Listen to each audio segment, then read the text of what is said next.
అని చెప్పని అనుకోరా? పూర్తయిందా సార్ ఇప్పుడు? ఏమండి బందర్ పోర్ట్ పూర్తి చేశారా?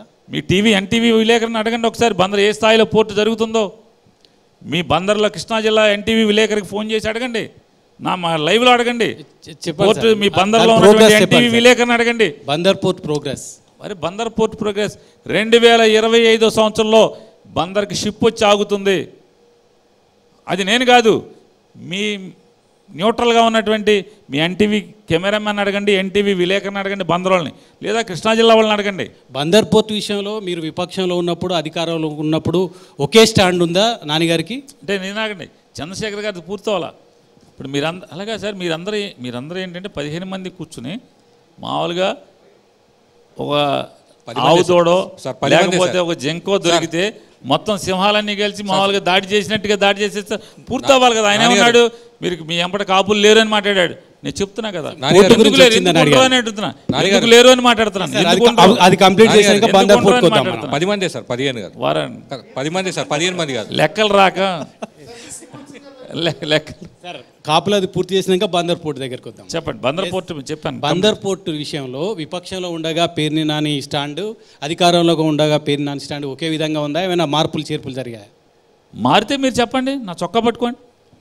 అరే నువ్వు 2004లో ఇట్లా మాట్లాడేవరా, 2009లో ఇట్లా మాట్లాడేవరా, 2014లో ఇట్లా మాట్లాడేవరా, 2024కి వచ్చేప్పటికి ఇట్లా మాట్లాడుతున్నారా అని చెప్పండి. మీరు బందర్ పోర్టును విపక్షంలో ఉండగా వ్యతిరేకించారు, ఆ తర్వాత వ్యతిరేకించాను.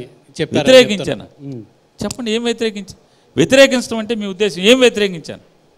బందర్ పోర్టు వద్దని మీ నోటితో లేదా బయట మీ ఇష్టం. బందర్ పోర్టు వద్దనా? విపక్షంలో ఉండగా వద్దనా? మీరు బందర్ పోర్టును వ్యతిరేకించారని వద్దనా? తమరి పేరు ఏంటి రమేష్ గారు? ఇది వద్దని మీకు ఎవడ, మీరు కృష్ణా జిల్లా రాజకీయాలు అయితే ఆంధ్ర రాజకీయాలు మీరు చూసినట్లేరు. చూసినాం సార్. ఎవరో చెప్తే మీరు చెప్పుడు మాట్లాడుతున్నారు. బందరు పోర్టు కావాలనే నా ఉద్యమం ఏ రోజు కూడా. కానీ బందరు పోర్టు పేరుతో 22 గ్రామాలని ఖాళీ చేయించి 33,000 ఎకరాలు కబళిస్తామనే దానికి నేను వ్యతిరేకం. అదే ఆ పేరుతో ఈ రోజుకి వ్యతిరేకమే. ఆ పేరుతో విపక్షంలో ఉండగా ఇప్పుడు 22 గ్రామాలు తరలించకుండానే బందర్ పోర్టు నిర్మిస్తున్నారా? సెంటు పొలం రైతుదేది కొన్ని ముట్టుకోకుండా, సెంటు పొలం, ఎకరం కూడా కాదు, సెంటు పొలం ల్యాండ్ ఎక్విజిషన్ చేయకుండా ప్రభుత్వ భూమిలో మాత్రమే పోర్టు నిర్మాణం జరుగుతుంది.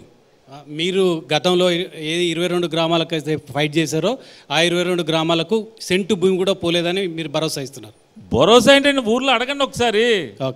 అసలు జీరో ల్యాండ్ ఎక్విజిషన్ ఎక్సెప్ట్ దారికి ఏదైతే పోర్టు నుంచి నేషనల్ హైవే వరకు ఎక్స్క్లూజివ్గా పోర్ట్ కనెక్టివిటీ కోసం మాత్రమే రైతు చిరునవ్వుతో ఏమండి నా కాగితాలు తీసుకుని డబ్బులు నాకు ఇచ్చేయండి అని చెప్పని across table collector, joint collector, RDO మేము కూర్చుని రైతుల ముందు కూర్చోబెట్టి వాళ్ళందరూ అంగీకారం తెలిపే వరకు వాళ్ళతో బేరమాడి వాళ్ళు ఏ రేటుకు ఒప్పుకుంటే ఆ రేటుకి వాళ్ళు కాగితాలు ఇస్తే ఇప్పుడు సెంటు భూమి పోలేదన్నారు, ఇప్పుడు రైతులు చిరునవ్వుతో ఇచ్చారని చెప్తున్నారు. మళ్ళీ సెంటు అంటే దారి లేకుండా అంటే షిప్ దిగింది ఎక్కడ వస్తుంది? మీరు కూడా అన్యాయంగా మాట్లాడతారు.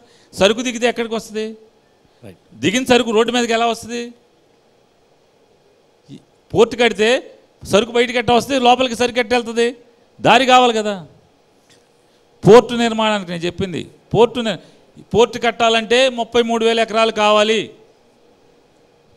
కానీ 1,700 ఎకరాల్లో మాత్రమే జగన్మోహన్ రెడ్డి గారి ప్రభుత్వం పోర్టు నిర్మాణం చేస్తుంది. ఏ రైతు భూమి కొనుగోలు చేయకుండా